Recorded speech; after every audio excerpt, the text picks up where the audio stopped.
Hello, and welcome to the Meditation Conversation, the podcast to support your spiritual revolution. I'm your host, Kara Goodwin.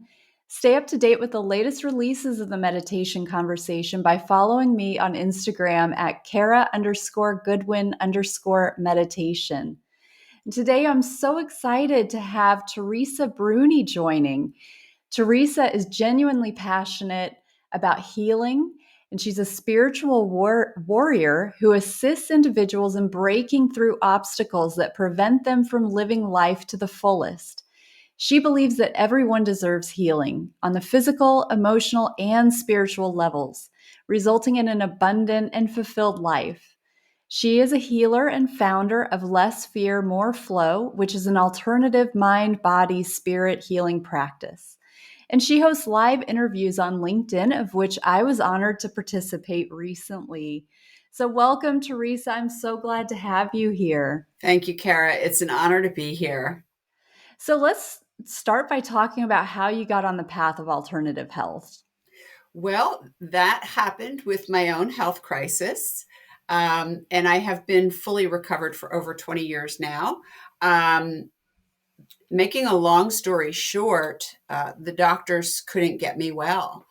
And having never been seriously ill before, I willingly turned my health over to medical science, expecting that they would get me well. And 7 years into that journey, I had an epiphany, and I realized that if I wanted to get well, I was going to have to take a different path. And so I did. So my healing journey took another 3 years, and again, I've been recovered since 1999. Wow. Oh, wow. Um, when I recovered, well, you know my personal story. So I was in a left brain industry. I was running mainframe computers in corporate America. And when I recovered, I wanted to teach people what I had learned about all of the answers that we have within us to help us get well. But I didn't know how to do that. Life coaches really weren't a thing back then. Mm-hmm. And I took a lot of time to think about, okay, what are you going to do now that you're ready to step back into the working environment? And I decided, because I had such a strong resume in technology, and because I had lost 10 years of income, that it was a safer place for me to go back into the corporate world. So let me pause for a moment because um, I am really curious as to where. So there was a turning point. Did you say 7 years in, Yeah. where you were like, okay, all of this mainstream like white lab coat stuff is not helping. Um, so let's talk about what ignited that. Like, where did that switch come in for you? Like, what was your, if we want to call it like an awakening kind of, it's a type of awakening that you went through. So, what was the impetus for that? I can tell you the exact day that it happened. Oh, wow. The doctors had me on a pharmaceutical cocktail and to manage my symptoms. So I was taking activating antidepressants in the morning to give me energy, sedating antidepressants at night to help me sleep. Oh, my goodness. I was taking pain medications and other medications, and that pharmaceutical cocktail caused changes in my personality and obviously in my brain chemistry, because that's what they're designed to do. And one day, my boyfriend and I were having an argument, and which we hardly ever argued. And the next thing I knew, I was on the floor in tears. And he said to me, "You need to get off those drugs. They're changing your personality." Oh, That was my wake wow. up call. That is very insightful. Yeah, that was my Because wake up call. yeah, because a lot of times we don't necessarily connect, like, oh, it's the pharmaceuticals that are happening, or I mean, it can be over the counter stuff if we're getting too voracious or whatever, with too eager in our even the over the counter stuff. Um, so then what were your pathways into alternative healing? Well, back then, because we're talking about the The mid 90s. 90s, there was Mhm. no internet. And, but I was still an avid researcher. So I would go to the local Barnes and Noble and grab books off the shelf. You could sit in the coffee shop and read for free. And I just started researching. And I found some answers through books, but what I realized on my journey is intuitively I knew what I needed to do. And I started to follow that internal guidance. So, for a great example, is one day while I was brushing my teeth, I looked in the mirror and I realized that I really didn't recognize myself. And so I decided to hop up on the bathroom counter and look deep into my own eyes and have a conversation with myself. And that was a very emotionally painful experience. And I knew that there was some deep stuff that I needed to face. Wow. And so now, you can go on the internet and you can buy a course in mirror work. Oh, So, really? It's a yeah, thing. mirror work is a thing. I thought I invented it. Yeah, well, I've done that too, even recently where I've just, like, really sort of studied my own eyes in the mirror.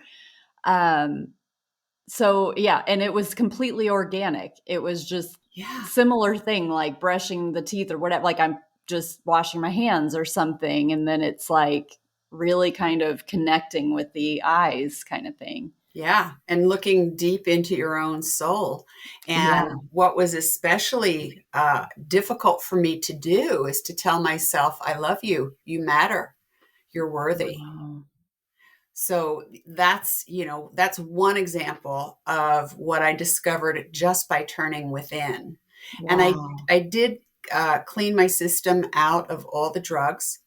And this is why it's important to have others who we can trust, because uh, the changes often happen so slowly that we don't notice what's happening to us. It's Mhm. kind of like having a child and the child grows a little bit every day. You don't really notice. But then your friend comes over and says, My gosh, she's gotten really big, Yeah. because they can see the contrast, they can see the difference, and That's a that's what an great outside point. view can help you with. Yeah. Wow. So in that respect, did you start working with a mentor at some point, or who was your reflection in that I way? basically just turned inward and started developing my own techniques for healing. I Mhm. developed lots of meditations Mhm. and different visualizations. Mhm. I took a well-rounded approach, which is important for anyone who is struggling with their health, because it takes a well-rounded approach to get well. So I looked at nutrition. I looked at my diet. I gave up I gave up caffeine. I gave up sugar. I gave up alcohol. I, you know, I, Wow. I gave up wheat. I was really willing to do anything and everything to get well. I knew that I didn't want to live the rest of my life that way. And Mhm. clearly, medical science didn't have answers for me. Um, they did help in some ways. They did develop a physical therapy program that I enrolled in, and so that helped. So I looked at my exercise as well. Mhm. As a matter of fact, I was so diligent that I overdid it, and I then caused an overuse injury to my knees, because I Oh. was You were just very so anxious. gung ho. Yes, I was very anxious to get well. Yeah. But most of the spiritual stuff that I did, those answers came from within me. And I Mhm. just started listening and giving my body what it needed. Mhm. And at the end of the day, when I look back, I had a lot of emotional baggage that needed to be unpacked. Right. Yeah. Okay. So, from the time that you took charge of your health and you started making those changes, foregoing the pharmaceuticals and so forth, um, what was the journey like? Like, what were the changes like for you when you started taking that different approach? What kind of progress did you make, and how long would you say it was by the time you felt really whole again? So, one of the main factors to that process was coming off of the pharmaceuticals, because at that point, I couldn't tell what were the side effects of the drugs and what were the symptoms of my illness. Mhm. So, weaning myself off of the pharmaceuticals gave me the ability to assess where I really was in terms of my condition. That process took a full 3 years because I Wow. didn't have anyone leading me. I was doing this all on my own. I was doing all this discovery Yeah. work on my own. And did you taper yourself off, or did you go cold turkey, or You have to, if you're on brain altering drugs, Mhm. antidepressants, things like that, mood stabilizers, it's really important to wean yourself off. I thought And so, yeah, yeah. and that holds true for other drugs as well. An abrupt stop usually is not a good thing. So, Yeah. again, I'm an avid researcher. Mhm. And so I did my research in bookstores and libraries, Mhm. and I took a safe and appropriate approach. Awesome. Now, that said, I am not anti pharmaceuticals. Sometimes we need drugs, and Mhm. drugs save lives every day. Right. And sometimes when we become depressed, our serotonin levels can fall to such a point where we can't get ourselves up and going again without a little bit of help Mhm. from a pharmaceutical. Um, the key is they're not intended for long term use. Mhm. Right. So, as an example, I was working with a client yesterday who has arthritis, and her arthritis was kicking up and it was painful. And I know all too well how debilitating chronic pain can be. And so she tries to avoid the pharmaceuticals, which I respect. But I Mhm. also told her it's okay if you need to take that pill just to level the playing field so that you can focus and concentrate and get into doing the deeper work. That's okay. Yeah, right. So then now we're about 10 years in. So you've Yeah. had 7 years with the white lab coat approach, and then 3 years with your own research and diligence, and having an approach that's more based on nutrition and lifestyle. And it can be really fun to kind of reflect on, where that journey, where we've been, where we are now.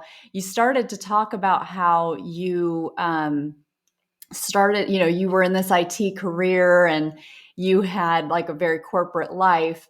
And once you had your healing journey, you knew that you wanted to help people, but you weren't sure how. So let's pick up with that. Like, how did the corporate work help you in getting to where you are now, and understanding how to best help people? Throughout my corporate career, part of my job was teaching the staff. I was a mainframe administrator, so part of my job was to teach the staff how to get the information in, and other employees how to get the information out that they needed to do their jobs. So I was constantly teaching, and that was always my true passion. That was the best part of my job. It wasn't managing that big hulk of a computer. It was the interaction with the people that really spurred me. So when I was a little girl, when I was asked, what do you want to be when you grow up? I always said, I want to be a teacher. And Oh. lo and behold, I became a teacher. So when I stepped into this role at helping people heal, my teaching skills really come in handy. Mm, right. So how did you end up going right back into corporate life as you picked work back up, I and did. then because I know that's not where you are now. Right. So you went back into training and administration for a while? Yes. Okay. And then at what point did you begin to focus your career more toward healing, the healing arts? So I was back to work probably about 7 years, 8 years, maybe a little bit longer. And I'm the type of person who needs to find joy in the work that they do. Mhm. And, I like to wake up and look forward to my day. Mhm. I feel incredible sadness for anyone who doesn't find joy in waking up and facing their day. Um, so I was always anxious to get to work. And suddenly that started to fade away. And Mm. I knew it was time to make a change. I knew I wanted to get out of technology and make some sort of a change, but I didn't know what to do. So I tried a couple of things, and I call that period in my life uh, being put in the universal dryer, the universe putting me in a tumbler like a Oh. dryer and just tumbling me around because it was a pretty rough ride. And at the end of that rough ride, I ended up in a coaching institute, a life coaching institute. I had no plans of becoming a life coach. When I read their curriculum and I spoke with them, they guaranteed me that if I signed up for the program, my life would change, and that's what I was looking for. So it was during the very first program that I realized that the answers had just been handed to me about how I could take all that I had learned and share it with other people so that they could get well. Wow. Okay. In the very first course Yeah, the lesson. very first session, that very first Yeah. weekend, it was part live and it was part remote. And Mhm. that very first weekend, in the very first day, it just washed over me. And I was like, this is it. This is why Oh, I'm here. I'm sure that felt nice to feel that click in after being in, like, feeling like you're being tossed around for so long. Yeah. The forces at hand, God, the universe, whatever you choose to call that force that drives us, was not going to let up on me until I Yeah. opened my eyes and realized that it was time to step into my power and my passion. Right. Wow, that's beautiful. So, what do you see as being the number one thing that's holding people back on their healing journeys? Uh, um, the number one thing would be the failure to recognize that their body is not betraying them, but instead is sending them signals that there is something spiritual that they need to pay attention to. Mm. So in my case, I had years of unresolved childhood trauma that finally surfaced and caused me to become chronically ill. And it wasn't until I mentioned earlier, it wasn't until I opened that trunk and started unpacking that baggage. That's amazing. I mean, I have seen this in my own, like, visions of like how, like, when I get these little peeks behind the veil, and it's this thing that traumas, whether they're physical, emotional, mental, whatever it is, they need to be seen. it's so they can't process and release until they're seen. And I don't know why that is, but it's like we don't want to look at it. We think that we're, and there's a self-protection mechanism that comes in, so that, because we're not, so often when we're undergoing trauma, it's too much for us. So we have coping mechanisms, and we don't process everything so that we can survive, in Right. some cases. But I've seen this, that even, lifetimes, that, we are these multidimensional stacks of experiences that, run through different lifetimes as well. And if even in previous lifetimes, we are still holding that within our bodies. And if we can see that, it needs to be seen, processed, and released. And that those three, that came very strongly, not very long ago, where it was like, oh.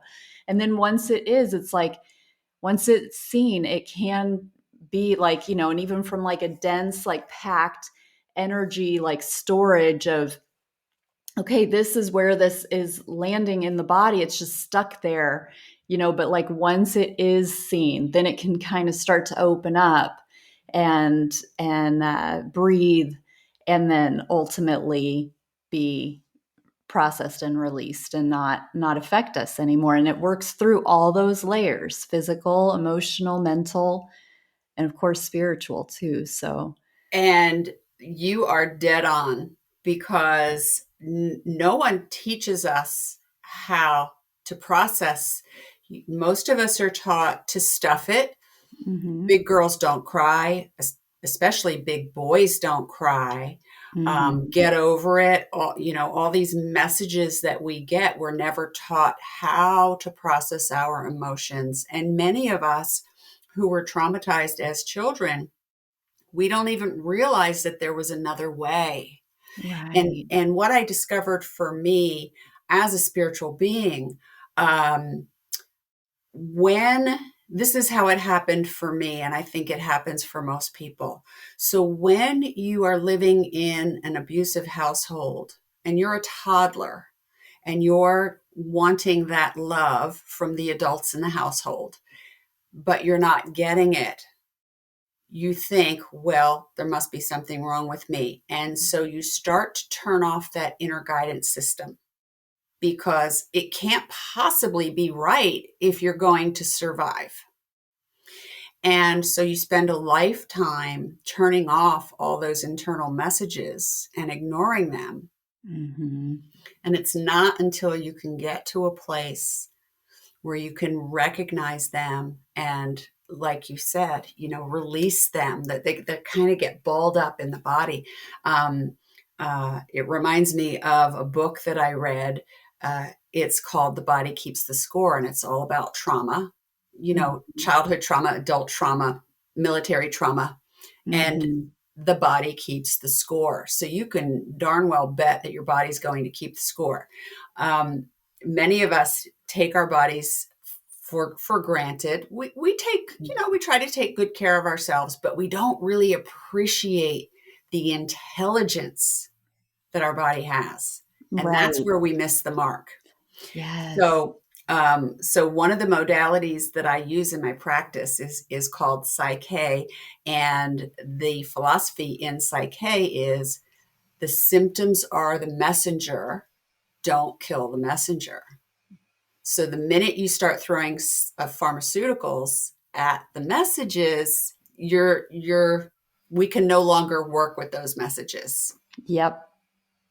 It's so true, and on so many levels. I mean, that works on so many levels too, because one of the things that I really appreciate about meditation is that ability for us to tap into the subtle senses, the subtle feelings within us, because we just, whether it's that we're moving so quickly through our lives that we miss so much communication that's happening, because it is subtle. It's not like a brick hitting us against the Exactly. head. It's like, no, it's these little twinges, or these little, like, persistent things. But as we tune into them, they amplify, and we can start to like, oh, I'm not sure I would have ever noticed that in my, lower right quadrant of my stomach that there was some sensation there, as an example. Right. And it's like, oh, well, what is this?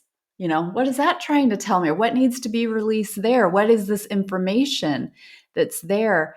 So often we have sensations within the body that aren't necessarily pain, but because it's signaling something to us, we interpret it as pain. Right. And then we grab, we want to cover it up. Give me the Tylenol, give me the Advil, get, whatever. This episode is sponsored by Johnson & Johnson, by the way. Just kidding. How many brand names can I put out there? But we grab the pain reliever and Right. we cover it up. Okay, well, I don't want to hear it, and it's like, if we actually do take the time, this is what I find fascinating, is like, okay, you have a headache or something, and it's like, okay, you immediately, I mean, I feel it within myself if I get a headache where it's like, oh geez, I don't want it to get worse, I don't want to feel it, I want to ignore it. But if I actually kind of draw all my attention to it, then I start to notice, one, that it's not necessarily pain. It doesn't necessarily actually hurt. It just is a feeling. And so then when you get curious about it, it's like, well, is it actually pain, or is it a feeling? And is it that we just don't want to get these messages? We don't understand. We're not seeing it for the message and the gift, like you're saying that it can be. But the other really interesting thing that happens so often is that it disappears. It's like when you look right at it, when you bring all of your awareness to it, so often it dissipates. And you may need to do that. It may not dissipate for the rest of the day, but it may, again, it wants to be seen. Okay, Right. you have all my attention. I see you, and we may not know what's behind it. It's not like every time I do this that I'm like, oh, that's from when I was 7. Right. And, this happened. Mostly it's just like, oh, it's a sensation. Here it is. It wants to be seen. Here, you have my attention.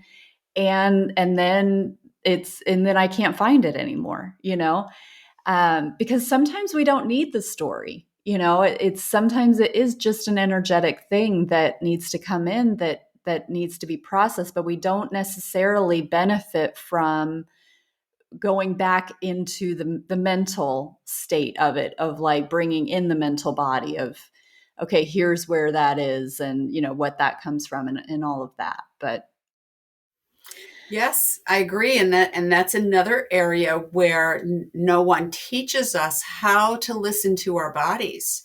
mm, And especially, again, I'm going to go to chronic pain. Anyone who has experienced chronic pain knows how debilitating it is. And we usually push it away. mhm. But when you embrace it, when you sit with it and you embrace it and you tap into your body, it burns out like a candle. Yeah, it's It fascinating. is. It So is. And fascinating. the body It's is just so intelligent. it And it I completely agree. It is so intelligent, and it's counterintuitive. We do feel like, if we I think it's if we dwell on it. We feel like if we dwell on it, then it's going to amplify, it's going to get worse. And, it just doesn't always work like that. I love that analogy of like a candle being snuffed out. yes, if you tap into it and you recognize it Hmm. and just allow it to burn out, oftentimes it will. Yeah. Yeah. So, how do you help people identify the blocks that are keeping them stuck? Because I bet that's like a really challenging part of the process, is just even that identification, especially when we are so removed from ourselves. One of the first ways that I would advise people to see if they have some blocks is just take a good look at your life And are you happy in all of the areas of your life? Are you happy at work? Are you happy at home? Are you in healthy relationships? What do your finances look like? Are you content with your level of spirituality? And that's where you start. Just take a good look at your life overall and see what areas aren't working for you. Because in life coaching, we call that the wheel of life, and it looks kind of like a wagon wheel with spokes. Mhm. And if one of those spokes is broken, you're going to have a really rough ride. You don't Mhm. have to have two or three spokes broken. Only one spoke will give you a rough ride.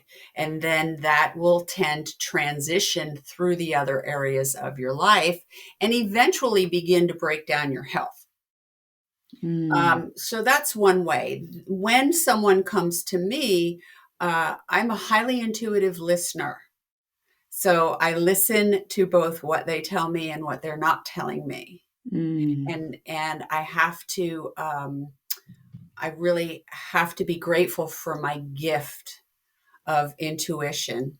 And I'm also a highly sensitive person, which I didn't know for many, many years. Um, so that's what helps me to help my clients. And then we start to look around. Let's say it is a physical condition Mhm. that we're working with. Again, the body is super intelligent and it's also quite literal. So if it's a problem with your hands, it probably has to do with the way you're handling things in your life, Mhm. problems with your eyes, you're not seeing things clearly. Oh, interesting. Knees are about pride and ego. Hips allow us to move forward in our life. So without your hips, you wouldn't be able to move forward. Um, so the body is very, very symbolic. Joints are about flexibility. Pain is often about guilt. So Mm. I have some wonderful diagnostic books here that I use, and that helps us to break it down. How interesting. I Yeah, love that the body is symbolic, it's you know? very symbolic. Very symbolic. So If you're fascinating. so, I was talking to a friend years ago, and I could tell he was out in public, and I said, "What are you doing?" And he said, "I'm buying antacids." And I said, "Oh, well, let's talk about that." So I had him watch. I said, I want you to keep an eye on when this heartburn kicks up. And Mhm. so he did. He started to pay attention, and he and his wife were scheduled to go out to dinner with some friends. And when he was getting ready to go to that dinner, boy, that heartburn just flared up. And he realized that he didn't really care for those people. So it was causing him a lot of, it was something that, quote unquote, he couldn't stomach. But he was, Oh. yeah, Oh, wow. I yeah, love that. That's yeah, amazing. yeah, I've never heard that before, or I yeah, don't remember anyway if I have. That's really interesting. yeah, So you also help people who run heart-centered businesses. So what yes. assistance do you offer that type of group? So most heart-centered entrepreneurs feel as though um, if they don't give their services away for free, it's not authentic. They're not being, they're not honoring the soul of the other person. And let's face it, we all need to make a living. They are often overcome by overwhelm. Uh, they suffer from shiny object syndrome. So they enroll in courses but fail to complete them.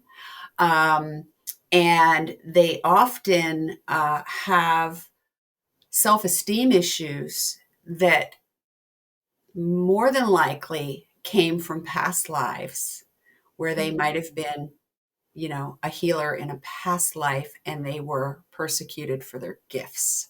So they come into this life with these healing gifts. And even though it's safer, for you, I mean, I could tell you right now, I'm a witch and no one's going to burn me at the stake, right? I'm not Mhm. one, by the way, but I'm just saying I could go out in public and Right. say, Times are I'm a witch and different no now. one's going to burn me at the stake. Right. However, if I experience that in a past life, I bring that forward into this life, and it causes this great fear of speaking Mhm. my truth. And that's something that I had to go through as a heart-centered entrepreneur. One of Mm. the spiritual teachers that I listen to on a regular basis says that healers in this lifetime have the lowest self esteem of anyone else on the planet because of everything we've been through in our past lives. We're so afraid to speak our truth. Mhm. We practice in Oh. the closet. So I offer heart centered entrepreneurs the ability to step out of the healer's closet and really step into your power. So interesting. I think too that for people who are seeking out those types of services, there needs to be an opportunity for personal investment. So Mhm. they have to have some skin in the game too. Because Absolutely. when things are offered for free or for dirt cheap, there is this psychological perceived value that there isn't value.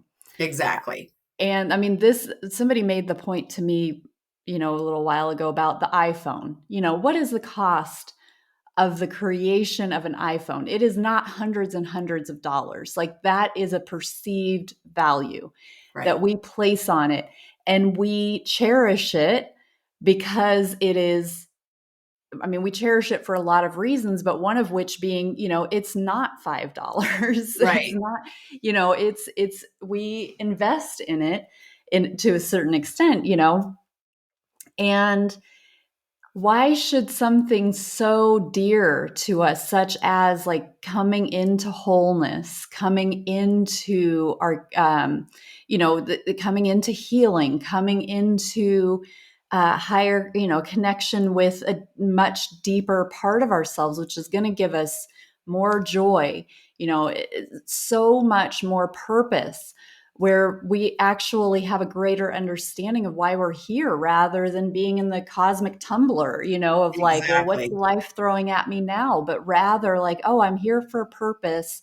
I understand what that is, or I'm getting to where I understand what that is. It doesn't necessarily mean I know what my vocation needs to be around this, but just like I understand that I'm here for those who are around me, for my own development, for, to overcome some of these challenges and blockages that I've carried with me through this whole life and beyond, Um, so I think that that's an important thing that people also need to, that I have had to understand within myself too, of like, it's important for people to put skin in the game in their spiritual growth, in their healing, so that they are also showing the universe, this is what I want. Like, Hmm. whatever we're focused on is what is going to be delivered to us. So, you can, focus your time and your attention and your money and so forth in many different ways, and that's going to help to create the reality that you experience. If you want to support your healing and your, then you have the opportunity to support somebody who is bringing that into the world too. So Absolutely. You have to have that buy-in, mhm. and usually that requires money. Mhm. I never like to turn people away. So if someone says I simply don't have it, um, I will often ask them, well, how might they be of service, and pay it forward. But they have to make that commitment. Otherwise, there's no buy-in. Um, Exactly. Yeah. yeah, yeah. And so it's really important for heart-centered entrepreneurs to know that the work that they're doing is of value. And oftentimes with social media, it's hard to hide anything. So I've had instances where a prospective client will tell me, "Oh, I can't afford that." Because if you're chronically ill, I ask clients to make a minimum of a 6-month verbal commitment to the program. You didn't get sick overnight. Chances are you're not going to get well overnight. Again, my healing took 3 full years. But of course, I didn't have a guide. Mm-hmm. Um, and so they'll say, "Oh, I can't afford that."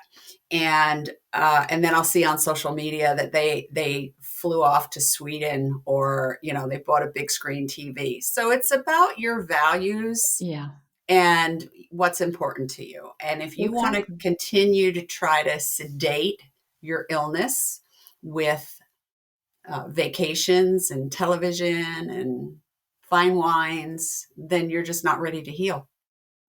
Exactly.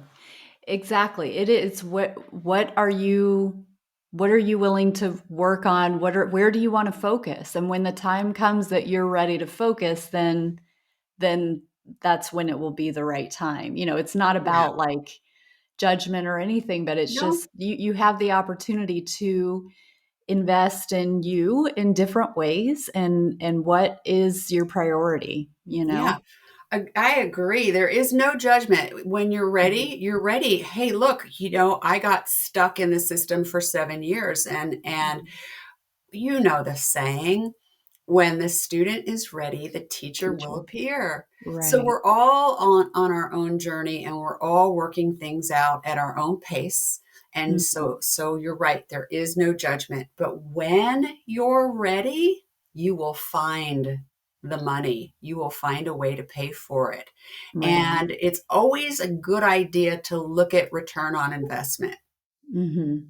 So, Absolutely. for instance, I'm developing a program right now for imposter syndrome because so Mhm. many people have that.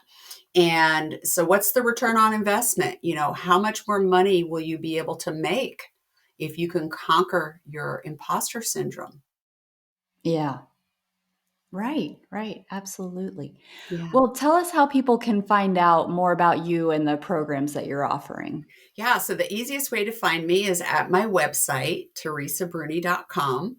And there is an abundance, maybe even an overabundance of information on my website. Lots and lots of resources. There's a free e-course, Decoding the Messages from Your Body, 38 pages, that can help you get started with recognizing the messages that your body is sending.